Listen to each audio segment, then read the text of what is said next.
Dissipador de energia térmica.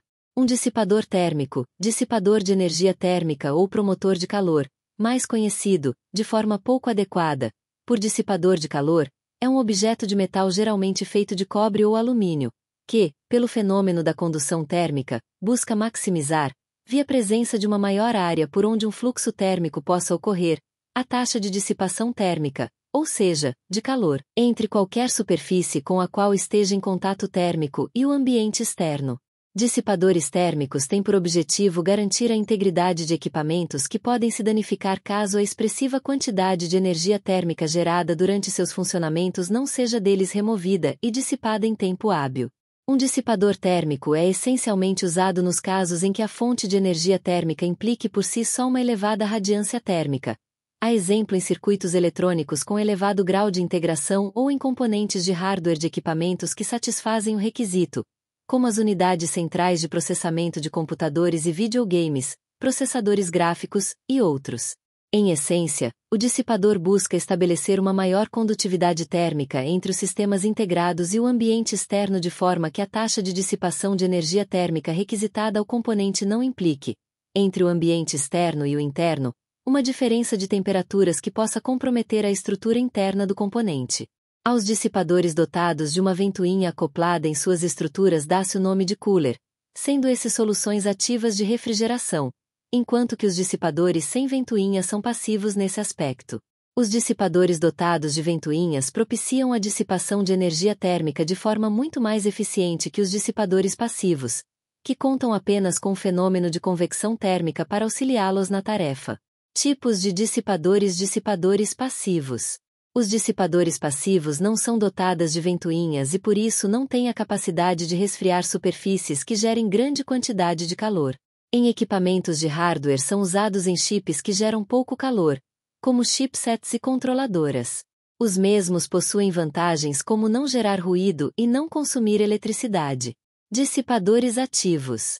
Dissipadores ativos ou coolers têm uma capacidade de refrigeração muito melhor que o dissipador passivo, já que combinando uma maior área de dissipação e uma corrente de ar passando por essa área, é possível calor a uma taxa maior. O fluxo intenso de ar junto às lâminas impõe temperaturas mais baixas em suas superfícies e por tal gradientes de temperatura e taxas de calor mais acentuadas do que as obtidas nos dissipadores passivos, que contam apenas com o fluxo de ar induzido pelo fenômeno de convecção térmica para tal propósito. Tem seu uso destinado a componentes que exigem grandes taxas de calor, como os processadores. O aumento excessivo da temperatura de muitos equipamentos podem fazer os mesmos queimarem. Em processadores, por exemplo, um aumento excessivo de temperatura pode, através dos diferentes índices de expansão dos metais, causar microrrupturas na superfície do chip e em seus circuitos, ou em casos extremos sua fusão. O acúmulo de energia térmica e a elevação associada na temperatura podem literalmente derreter os minúsculos circuitos do processador caso não exista um cooler instalado na maioria quase absoluta dos casos, salvo aqueles chips que desenvolvem reduzida potência elétrica, e que por isso não demandam uma solução de refrigeração muito eficiente, como chipsets, processadores de baixíssimo consumo, controladoras, etc. Entre a superfície de onde origina o calor e o dissipador deve-se utilizar algum elemento que facilite a existência de calor, geralmente uma pasta conhecida como pasta térmica, dado que nenhuma das superfícies são perfeitamente planas. Em virtude da rugosidade microscópica das superfícies, sem a presença da pasta há um grande número de pequenos pontos onde o contato entre as duas superfícies não ocorre de forma eficiente, o que, em termos práticos, diminui a área efetiva de contato, e assim o calor, para o dissipador. A pasta térmica é utilizada com frequência em componentes de hardware, assim como a fita térmica autocolante. Estes recursos preenchem as microfraturas existentes do processo de fabricação, tanto do cooler quanto do shim, capa protetora do die, evitando qualquer espaçamento entre a superfície do chip e a superfície do dissipador de calor. Dissipador térmico ativo de cobre em torno de uma ventoinha, cooler, de CPU. Se inscrevam-se no canal do Nitrotube Casa dos Leléus.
Música